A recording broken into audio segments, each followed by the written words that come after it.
Hey everybody, today on Teardowns we are digging into the 5-speed manual transmission from my 1973 Porsche 914.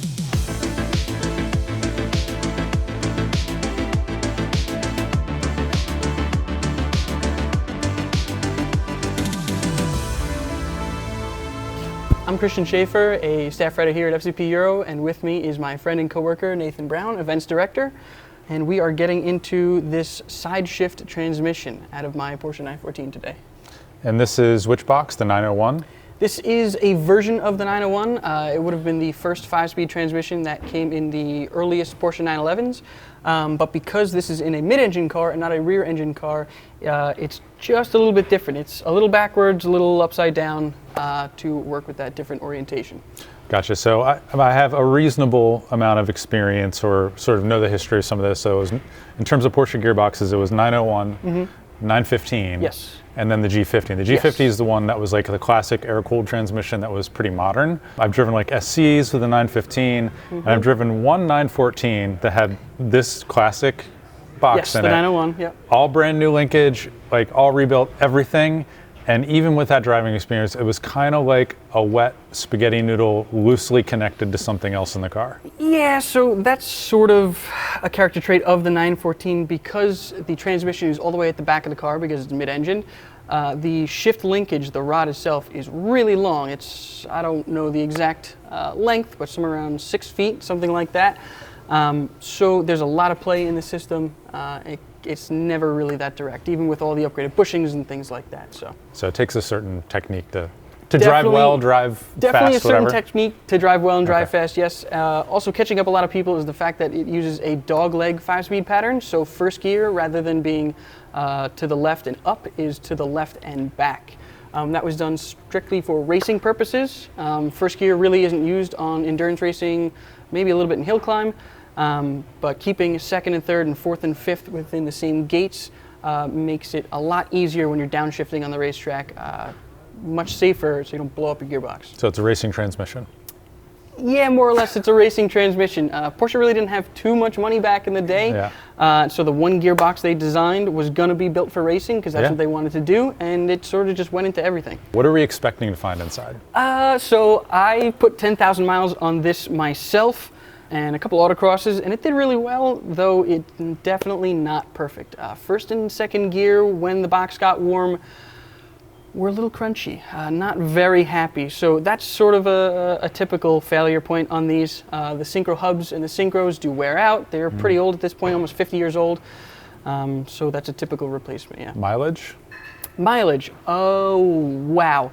The chassis has about 165,000 on it. I'm not exactly sure if this is original to the car. Question mark. Okay. Mystery. Cool.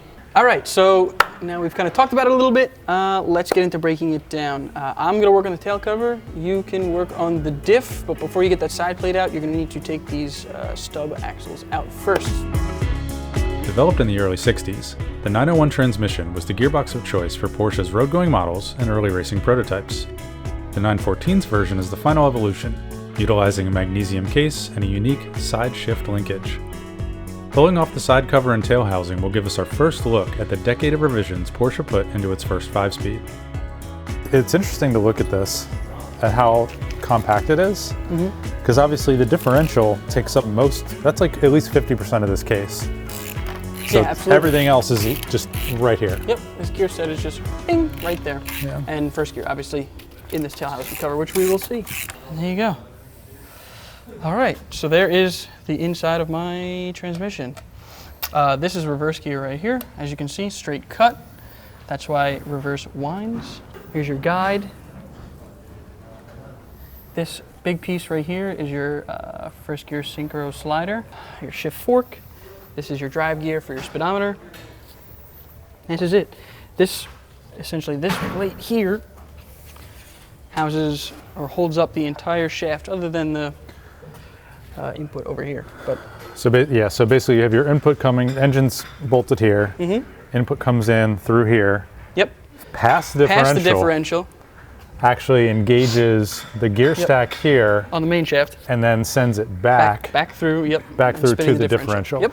And this is all in one case. So we have gear stack, And differential, which makes it transaxle. Technically not a transmission. I guess it is a transmission, but it's more a transaxle because it uses the differential in the same case. right. So all in one unit versus like a BMW that's rear-wheel drive would have a transmission with a rear differential in the back. differential. Yep. So and there's also some specificity with different gear oils and things like that are needed for these to play nice with the synchros and also provide the appropriate level of protection for the diff. Yes, because the absolutely. loading that goes through is very different than the loading that goes Correct. through.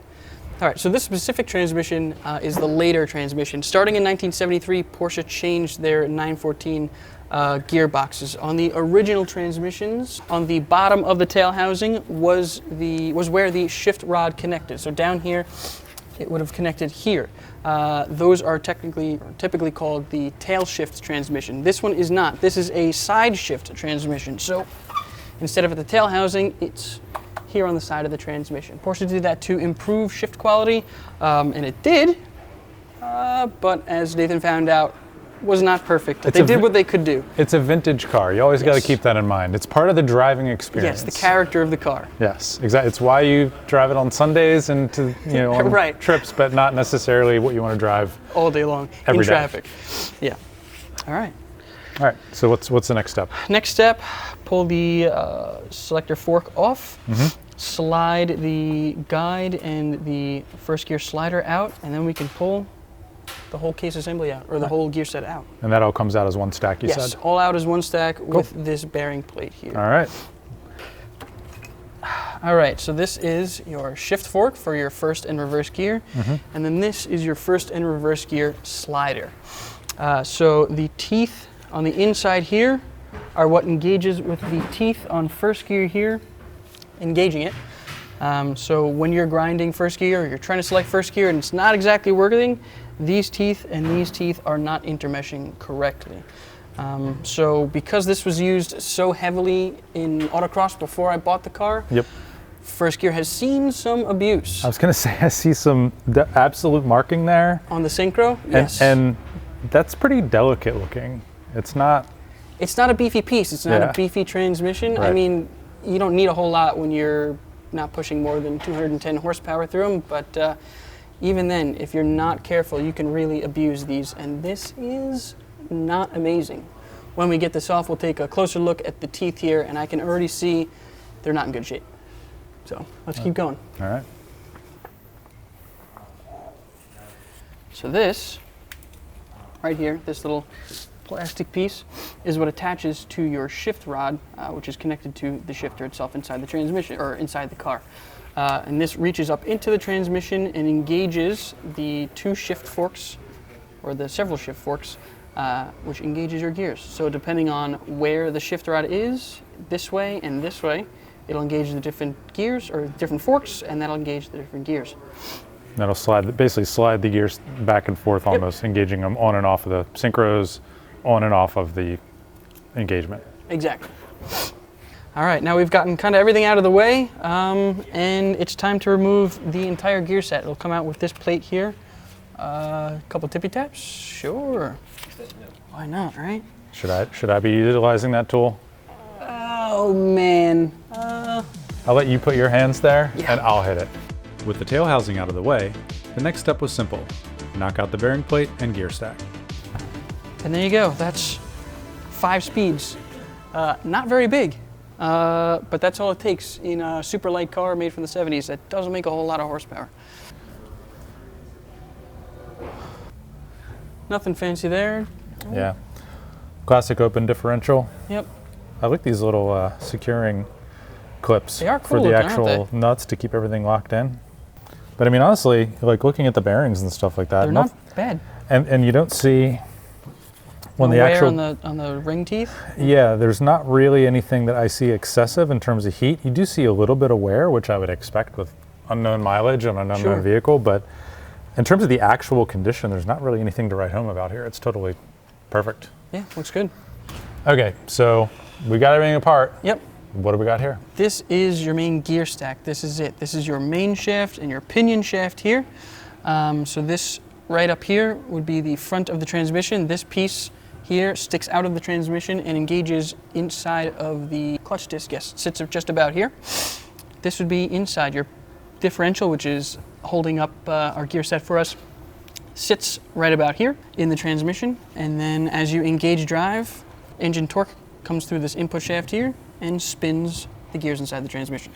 So, and so one thing that's interesting is as you're sitting here and you're spinning, we're in neutral right now, so we're not in any gears, so you can see that I'm able to hold the output shaft there to the differential. But there's still quite a bit of movement and things that are moving inside of the transmission. And one of the main things that you can see is the selector fork there on the actual selectors. From this side, you can see all your selector forks here. So this piece that I had just pulled out of the bottom of the transmission, these teeth here engage with these three components here and engaging drive to the gears. So if I can, just like that, I'm now in fourth gear. This slider piece here, there are teeth inside of it, and it engages with very similar pieces to this gear here, these synchro hub teeth. And once they're engaged, now everything spins.